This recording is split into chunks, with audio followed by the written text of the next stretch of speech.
We went to the 20-week appointment, excited to find out if we were going to have a boy or a girl. As she was doing the ultrasound was, "Are you sure you want to know?" And yes, we want to know. And she said it's a girl, and I'm pretty sure I teared up. I was so excited. She continued the ultrasound, and she had been really chatty and talkative and just stopped communicating. And of course, we're still on the high of, oh my gosh, we're having a girl, we have a boy and a girl, this is great. Eventually, she said she needed to get the doctor.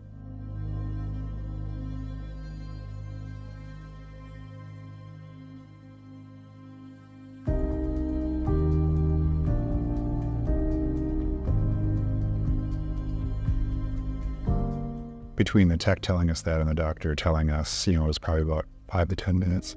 But we went back out into the waiting room and we were both crying and really emotional, and that was really difficult because we didn't know, obviously something was wrong. I just couldn't get past the fact that she was probably gonna have to have open heart surgery and knowing what that entailed, and it was hard to even imagine.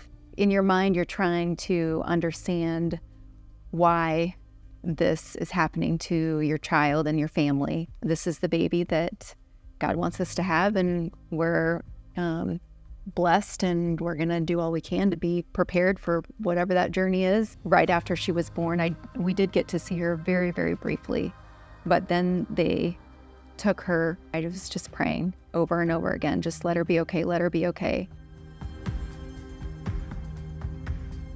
I would go in at night, usually several times, if I ever woke up, and I'd just go and put my hand on her chest and just beating like a drum. It's like a hummingbird's heart, just going boom, boom, boom, boom, boom, boom, and just being, oh, it was so hard.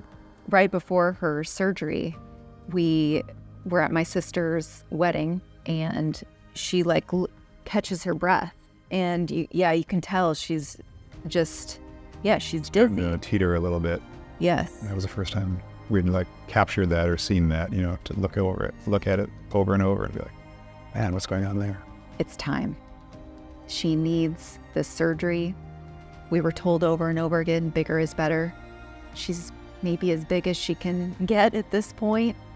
It's time for this.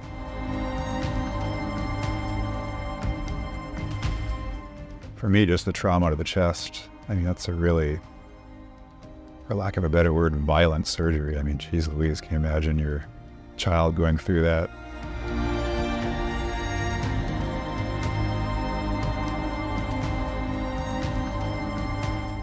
Even through all those appointments when we were doing all of the imaging and seeing, the heart size pre-surgery, getting bigger and bigger, to then post-surgery, within weeks, significantly smaller and doing so much better. She won't ever be able to run a marathon, but other than that, it'll be, she'll be like any other kid.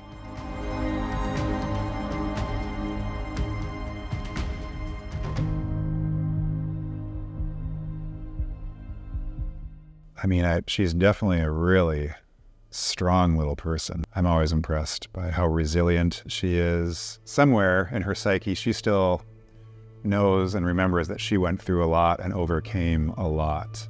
She really likes softball, and she loves dance. Almost every day for 15 minutes, she's just jumping around the house doing dance or something. Tenny is a pretty typical 10-year-old. She's got a lot of energy, just a very entertaining girl. She's got a big personality, and you really never know what's going to come out of her mouth. I'm in dance, and I'm also in softball and Girl Scouts. Well, since I'm one of the pitchers, people sometimes look up to me, not only because I'm taller than them, but... She does have annual checkups, which we're thankful, only annual checkups. She still has a mitral valve defect. They tried to fix that during surgery, and it didn't work out. But so we managed that with medication. Other than that, it's just she's just a normal kid. I always feel like if I'm having a bad day, then dance is the solution, because it always seems to help me focus on dance and at school. Part of the journey and what helped us along the way was that we, as we were doing research, found so many other families in the area impacted with similar or even more difficult journeys. And some of those individuals had surgeries 30 plus years ago, and what they went through, but they're still thriving, was really encouraging to us. And now to see how much technology and how innovative healthcare continues to be, how we have wonderful, wonderful medical and healthcare professionals who genuinely care about our community. It is very encouraging to see just the continued progress that's being made, and that there are so many people and organizations that are dedicated and committed to making our communities even better.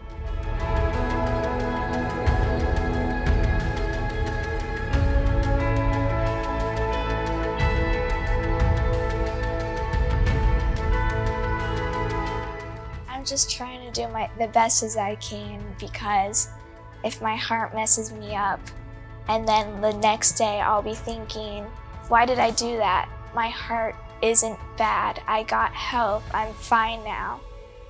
And I can do everything that I can do. So I should just look into the future, not in the past. She said that she felt it was time for her to share her story. I view that as her being very courageous and very brave. It's okay if you have a heart problem.